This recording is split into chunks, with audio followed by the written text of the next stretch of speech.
बच्चों, आप सबको मैं 8वीं कक्षा की एक दूसरी क्लास के लिए आप सबको स्वागत करती हूँ। आप सब कैसे हैं बच्चे? हाँ, अब कोविड-19 है, घर में रहें, कहीं बाहर जाना है तो मास्क पहनकर जाए। अच्छा बच्चों, हाँ, तो हम पिछली क्लास में जो प्रार्थना पद्य के बारे में हम पढ़े थे, है ना? सो प्रार्थना पद्य का आशय क्या था? हाँ, हम किसी का अपमान नहीं करना है, छोटे बड़े सब मिलकर तुरंत कोई भी मुसीबत में है उसको उठाना है। वैसे ही किसी का अपमान तिरस्कार नहीं करना चाहिए। हम सब मिलकर क्या करना चाहिए? हाँ, देश की मातृभूमि की और हमारा भारत देश का माना मर्यादा को उन्नति करना है ना बच्चों? हाँ, मैंने पहले 6 पंक्तियों को कंठस्थ करने के लिए कहा था। किसी ने किया है? हाँ, आप अच्छे बच्चे हैं ना, सीख लिया। तो अब हम आगे चलेंगे दूसरी पंक्ति की ओर। अच्छे बच्चों, हाँ, मैं कुछ प्रश्न पूछती हूँ, आप उसको उत्तर देना। बीती बातें इसका मतलब क्या है? हाँ, बीती बातें का मतलब है बीती हुई बातें। हमें कैसे रहना चाहिए? हाँ, हम मिलजुल कर रहना चाहिए। अच्छे बच्चे, छोटे बड़ों को मिलकर क्या करना है? हाँ, छोटे बड़े मिलकर क्या करना है? हाँ, गिरे हुए को उठाना चाहिए। अच्छा, हाँ, तो अब हम आगे चलेंगे। फिर एक बार मैं उस कविता को गाती हूँ। देखो, सच बोले सच बात विचारे, भले काम पर जीवन वारे, मिलकर रहे नियम अपनाए, बीती बातों को बिसराए, छोटे बड़े सभी मिल जाए, गिरे हुए को तुरंत उठाए, करे किसी का ना अपमान, ऐसी ही मत दो भगवान, एक रहे सद्भाव रखें हम, देश देश में मान रखें हम, हट छोड़े संयम अपनाए, मातृभूमि पर बलि बलि जाए, सच बोले हम सच विचारे। अच्छे बच्चों, तो हम पहले 4 पंक्तियों को समझ लिया है। अब हम आगे चलेंगे। छोटे बड़े सभी मिल जाए, गिरे हुए को तुरंत उठाए। तो हम क्या करना है? मैं इसको लिखी हूँ इधर, छोटे बड़े सभी मिलकर गिरे हुए को तुरंत उठाना चाहिए। मैंने पहले क्लास में भी बताया था, एक गिरे हुए है ना, एक मुहावरा है। पता है आपको मुहावरा किसे कहते हैं? हाँ, मुहावरा एक विशेष अर्थ देने वाला शब्द है। सो एक गिरे हुए मुहावरे का अर्थ है जो मुसीबत में रहता है। मुसीबत का मतलब क्या है? हाँ, ಕಷ್ಟದಲ್ಲಿ ಇರುವವರು। सो किसी ने मुसीबत में है तो उसको उठाना चाहिए। कौन उठाना है? छोटे और बड़े। आपको पता है ये छोटे बड़े कौन हैं? ये छोटे बड़े अमीर और गरीब हो सकता है, बलवान और बलहीन हो सकता है, शिक्षित और अशिक्षित हो सकता है, कोई भी हो सकता है और सब भी हो सकता है। ये सब मिलकर क्या करना है? जो गिरे हुए हैं ना, जो मुसीबत में है ना, उसको उठाना चाहिए। करे किसी का ना अपमान, ऐसे ही मत दो भगवान। हम किसी का अपमान नहीं करना चाहिए। हम सब एक हैं, हम सब भारतवासी हैं, हम सभी का देश एक ही है, इसीलिए हम किसी का अपमान नहीं करना चाहिए। आपको पता है अपमान का अर्थ क्या है? इधर देखो, अपमान तिरस्कार। ನಾವು ಯಾರನ್ನು ತಿರಸ್ಕರಿಸುವಂತಿಲ್ಲ, किसी का ना अपमान करना चाहिए। अपमान का अर्थ है तिरस्कार। इधर देखो, किसी का अपमान नहीं करना चाहिए। हम सब एक हैं, इसीलिए हम किसी का अपमान नहीं करना चाहिए। ऐसे ही मत दो भगवान।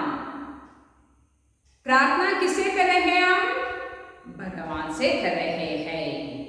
कैसी मति? मति का मतलब क्या है? इधर देखो, मति बुद्धि। लिख लो अपने नोटबुक में। आप लिखो, हिंदी में समझ में आए तो अच्छा, नहीं तो कन्नड़ में लिख सकते हैं आप। मति बुद्धि।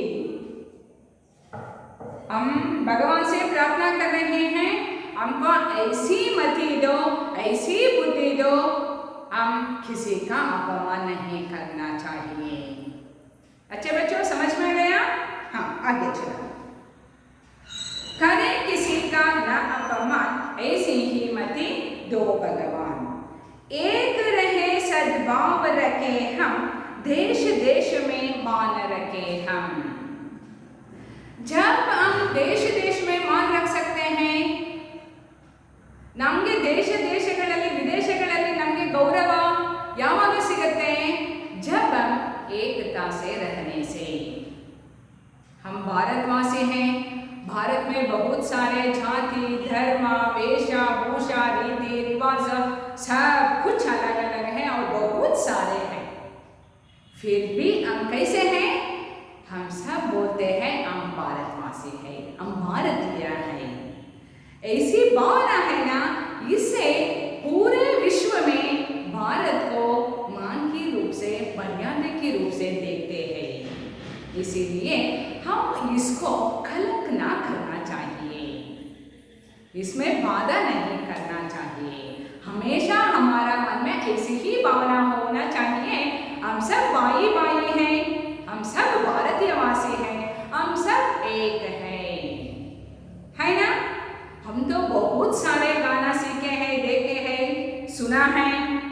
हमने सुना है ना, वंदे मातरम वंदे मातरम वंदे मातरम, राष्ट्र की जय चेतना का गान वंदे मातरम, राष्ट्रभक्ति प्रेरणा का गान वंदे मातरम, वंदे मातरम वंदे मातरम वंदे मातरम वंदे मातरम।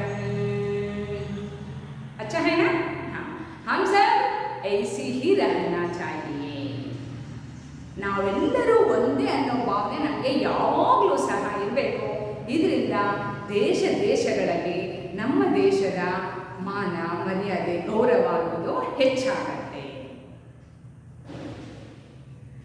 आपको पता है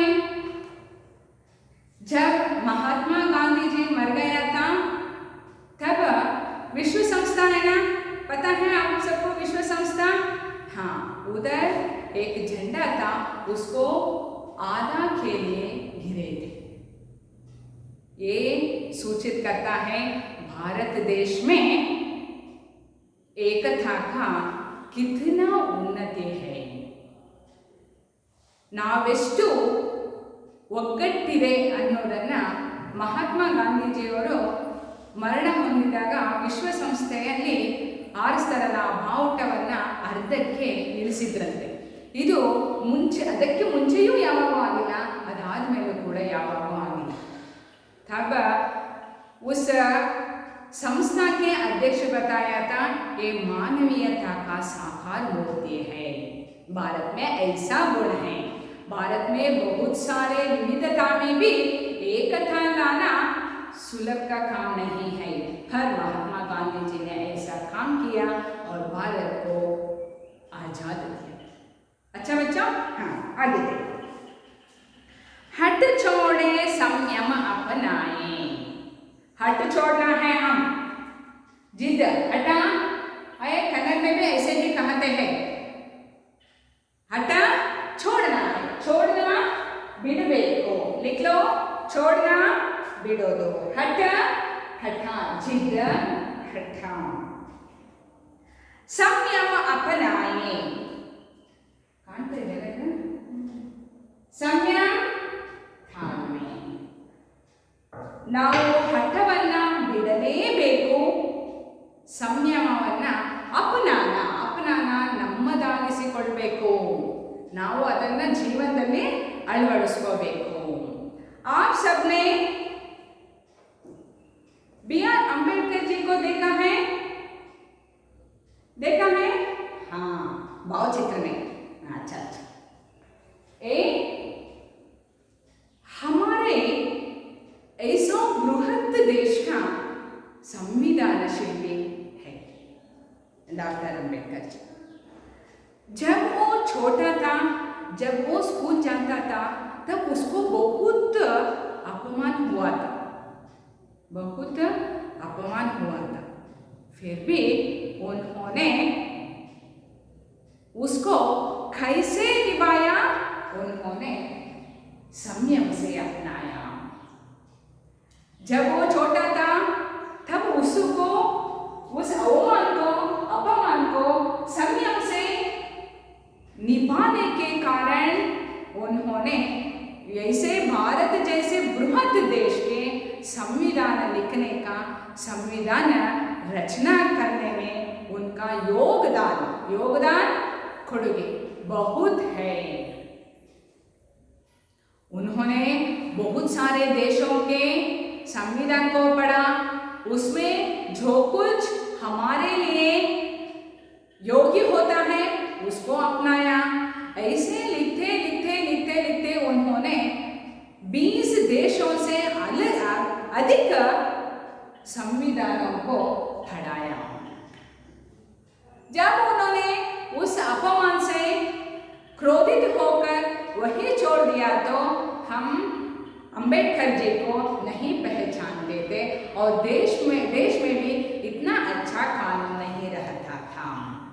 अच्छा बच्चों, इसीलिए मैं अंबेडकर को ही एक अच्छा उदाहरण मानती हूँ, क्योंकि जब वो छोटे थे, अभी कन्नड़ा सुवर्ण में उनका एक धारावाहिक आ रहा है, आप सब उसको देखना है। जिस तरह उन्होंने पढ़ाई में ध्यान रखा था, उतना अपमान होने पर भी वो पढ़ाने में पीछे नहीं था। अच्छा बच्चों, हाँ, हम क्या छोड़ना है? हट छोड़ना है। एक बुरा गुण है, उसको हम क्या करना है? छोड़ देना है। किसे अपनाना है?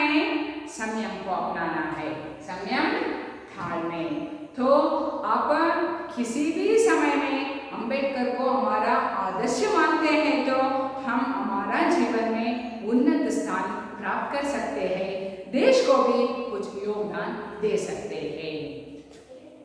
हट छोड़े संयम अपनाए, मातृभूमि पर बलि जाए।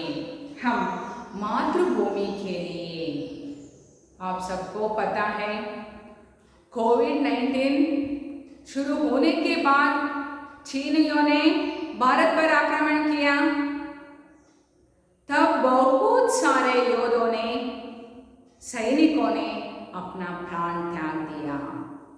जब अवसर आता है तब हम मातृभूमि के लिए, भारत देश के लिए अपना प्राण त्याग करना ये अच्छा है, बलि करना चाहिए। ऐसा प्रार्थना कर रहे हैं हम सब, किससे? भगवान से। हट छोड़े संयम अपनाए। हट को छोड़ना है और संयम को अपनाना है। मात्र ऐसे देखो इधर, हम कभी भी हट नहीं करना चाहिए। हम तो देख चुके हैं जब चीनियों ने कुछ प्रदेशों को आक्रमण करना चाहते थे, तब अमेरिका, रशिया, ये सभी हमारे प्रधानमंत्री से फोन करके बताया हम आपको सपोर्ट करते हैं, आप उन पर क्या करना है, युद्ध कीजिए ऐसे। पर हमारे प्रधानमंत्री जी ने क्या कहा, ये हम दोनों की मामला है, हम बातचीत में उसको समाप्त करते हैं। वैसे ही उनमें हमारा प्रधानमंत्री जी को संयम देख सकते हैं, वैसे ही क्या करना है, हम हट नहीं कर रहे हैं, वो बातचीत में उसको सॉल्व करने के लिए आए तो हम उसको बातचीत में ही समाप्त करना चाहते हैं। इसका मतलब है हट नहीं करना चाहिए, किसी को भी लाभ नहीं है, हट करने से किसी को लाभ नहीं होता, हट नहीं करना चाहिए। पर कैसे रहना चाहिए, हाँ हमेशा संयम को अपनाना चाहिए, हमेशा हम संयम में रहना चाहिए, मातृभूमि के लिए बलिदान देना चाहिए। आप सबको पता है भगत सिंह किसी को नहीं बताया, हाँ भगत सिंह है, सुभाष चंद्र बोस है, बहुत सारे अकाउंट में भी नहीं आता है, उतना असंख्यात भारतवासियों ने भारत को आज़ादी लाने के लिए अपना प्राण त्याग दिया है। ये तो स्वतंत्र के बाद पूर्व का है, स्वतंत्र के बाद में भी हम कश्मीर इस सब को बचाने के लिए हमारे योद्धाओं ने अब भी अपना प्राण भारत देश के लिए त्याग कर रहे हैं। अच्छे बच्चों, समझ में आ गए ना ये पाठ? हाँ अच्छा, देखो पहला क्या है, हमेशा सच बोलना है, कभी झूठ बोलना नहीं, और क्या वो सोचना है तो सच्चा की विचारों को सोचना है, भले काम पर अच्छे काम के लिए हमारा जीवन त्याग करना है, मिलकर रहने का, मिलकर सभी को उन्नति करना है, जो भी नियम है उस नियम को अपनाना है, बीती बातों को छोड़ देना है, छोटे बड़े सभी मिलकर गिरे हुए को उठाना है, किसी का अपमान नहीं करना चाहिए, और देश देश में एकता से मान मर्यादा रखना चाहिए, हट छोड़ना चाहिए और संयम को अपनाना चाहिए, ऐसे ही रहना चाहिए। अच्छे बच्चों, पाठ समझ में आ गए ना? हाँ, इधर देखो, ये शब्द को तो ये सब समझ में आ गया ना? समझ में आ गया? हाँ, देखो इधर है कुछ व्याकरणांश, मुहावरे हैं, मुहावरे का अर्थ है विशेष अर्थ देने वाला। इस पाठ में आए हुए एक मुहावरा है गिरे हुए का मतलब है जो मुसीबत में रहता है। इधर आता है युग्म और द्विरुक्ति। आपने कन्नड़ में भी देखा है ना, जोड़ नुड़ी, हाँ ऐसा एक ही शब्द दो बार आए तो उसको हम कहते हैं द्विरुक्ति, द्वि दो बार, देश देश, बलि बलि। अब हम बहुत कुछ देखते हैं, जल्दी जल्दी, धीरे धीरे, कम कम, ऐसे शब्दों को हम कहते हैं द्विरुक्ति। और छोटे बड़े एक शब्द आया है, उसको हम व्याकरण में कहते हैं युग्म। छोटे बड़े, अच्छे बुरे, अमीर गरीब, ऐसे शब्दों को हम कहते हैं हिंदी में युग्म। समझ में आ गया? वैसे ही तुक वाले शब्द, प्रास शब्द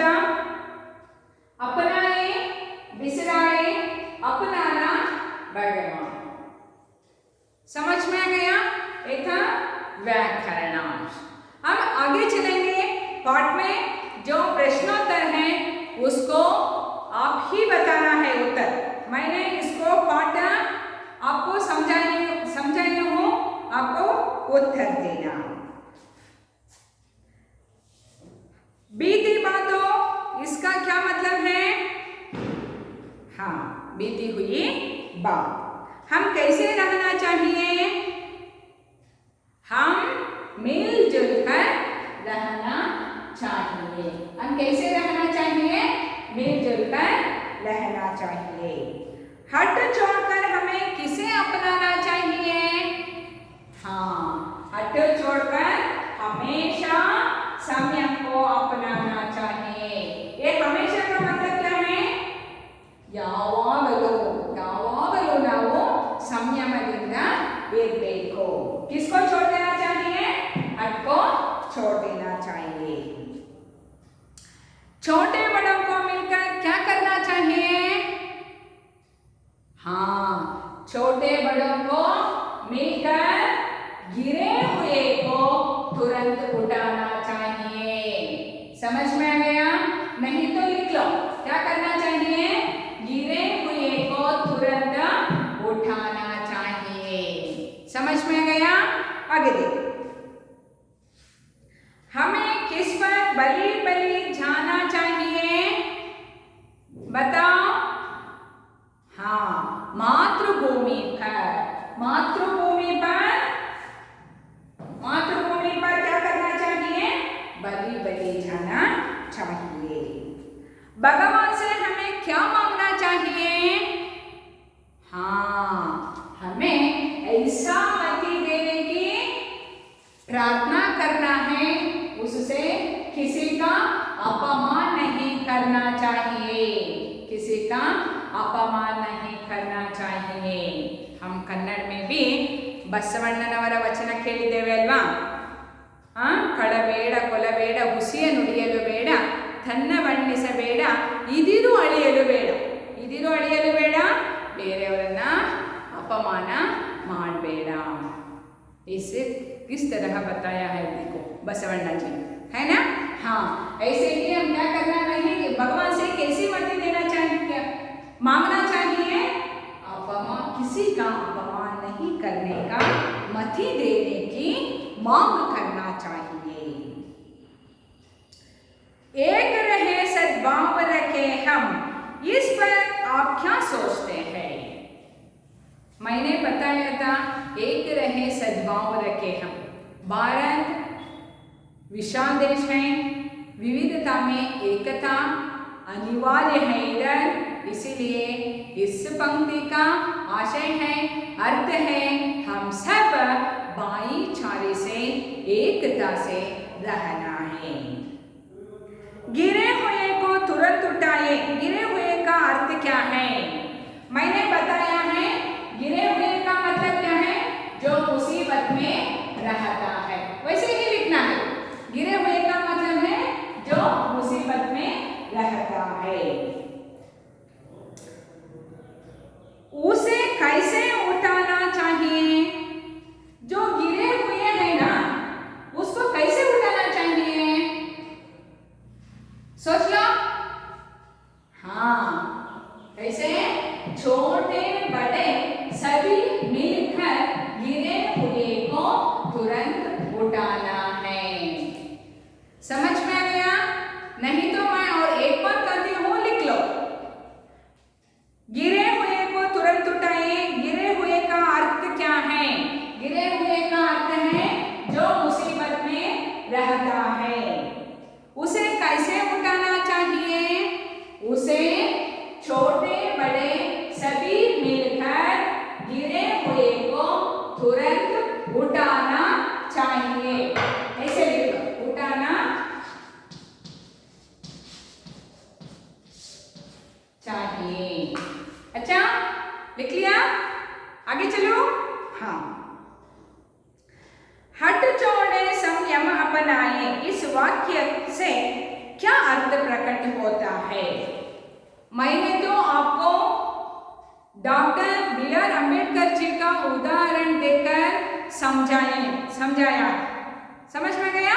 हाँ, हट छोड़ना, कभी भी हम हट नहीं करना चाहिए।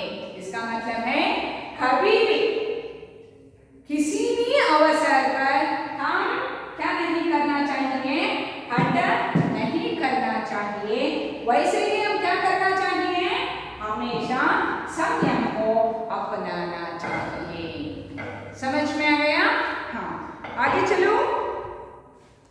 तो नमूना के अनुसार तुकांतवार शब्द लिखने के लिए पूछा है। विचारे, इधर मैं लिखा था, विचारे, वारे, उठाए, बिसराए, अपमान, भगवान। मैंने इन दो शब्दों को इधर लिखी हूँ, आप इसको देखकर अच्छी तरह से लिखना। और आगे चलो, पद्य भाग को पूर्ण करो। पद्य भाग पहले 6 पंक्ति आपको परीक्षा में कंटेस्ट करने के लिए है, आप उसको लिखना भी है। काली जगह बरिए बताओ, भले काम पर बताओ, आपको ही लिखना है इसको। बीती बातों को, हाँ, एक रहे डैश रखे हम, अच्छा, हट छोड़े डैश अपनाए, अच्छा। समझ में आ गया ना? हाँ, मैंने आपको 6 साल बताया था, इसमें है कविता कंटेस्ट करने के लिए। तो पूरा का पूरा पद्य आपको कंटेस्ट करना है। समझ में आ गया? हाँ, तो ये था इस प्रार्थना कविता का पाठ। समझती हूँ आप सबको ये पद्य, ये कविता अच्छी तरह से समझ में आ गया है। आप इसको बार-बार लिखकर कंटेस्ट करना है। मैंने क्यों कह रहा है इसे बार-बार लिखने के लिए, हिंदी है ना, आप ज़्यादा नहीं लिखते, इसीलिए वो एवोपरेट हो जाता है, आपकी याद में नहीं रहता। इसीलिए आप बार-बार लिखना है। प्रतिदिन आप उठते हैं ना, जब ऐसे ही गुनगुनाते रहें, सच बोले सच बात विचारे, ऐसे आप घर में गुनगुनाते रहें, वो हमेशा आपके याद में रहता है। अच्छे बच्चों, तो उसके बाद आपको ये प्रश्नोत्तर मैंने बताया ना, आपको ये ऐसे ही पूरा है, इसमें इसको देख लो एक बार। इसमें शब्दार्थ है, उसमें भावार्थ है और उसमें व्याकरणांश है। ये सबको ध्यान से पढ़ना है। 2-3 बार पद्य को बार-बार गाना है, पढ़ना है, तब वो आपको और ज़्यादा समझ में आता है। इसमें और एक प्रश्न पूछा जाता है भावार्थ लिखने के लिए। भावार्थ लिखना बहुत आसान है। आपको क्या करना है, पहला सा पहल कविता को अच्छी तरह से कंठस्थ करना है। समझ में आ गया? तो कविता को अच्छी तरह से कंठस्थ करने के बाद आप आसानी से लिख सकते हैं। देखो, एक वाक्य है, क्या, सच बोले सच बात विचारे। आपको भावार्थ लिखना है तो कैसा लिखना है, हमेशा सच बोलना है, सच की बातों को विचार करना है। भले काम पर जीवन मारे, हम भले का मतलब हम समझ लिया है, अच्छे काम के लिए हमारा प्राण त्याग देना है। मिलकर रहे नियम अपनाए, नियमों को अपनाना चाहिए, हमेशा सबके साथ मिलजुल कर रहना चाहिए। बीती बातों को बिसराए, बिसराना छोड़ देना, बीती बातों को क्या करना है, छोड़ देना है। इसे बहुत आसान है। इस आसानी के लिए आप क्या करना है, अच्छी तरह से उसको कंठस्थ करना है। कंठस्थ किया तो ये पद्य देकर भावार्थ लिखने के लिए दिए तो भी अच्छा है। ये पूरे पद्य को, प्रार्थना पद्य के भावार्थ को अपने शब्दों में लिखिए। ऐसे प्रश्न भी पूछ सकते हैं 3 अंक के लिए। समझ में आ गया? कितना अंक के लिए? 3 अंक के लिए। इसीलिए आपको अच्छी तरह से कंठस्थ करना, वैसे ही लिखना भी सीखना है। उसके साथ साथ भी भावार्थ लिखने के लिए भी तैयार होना है।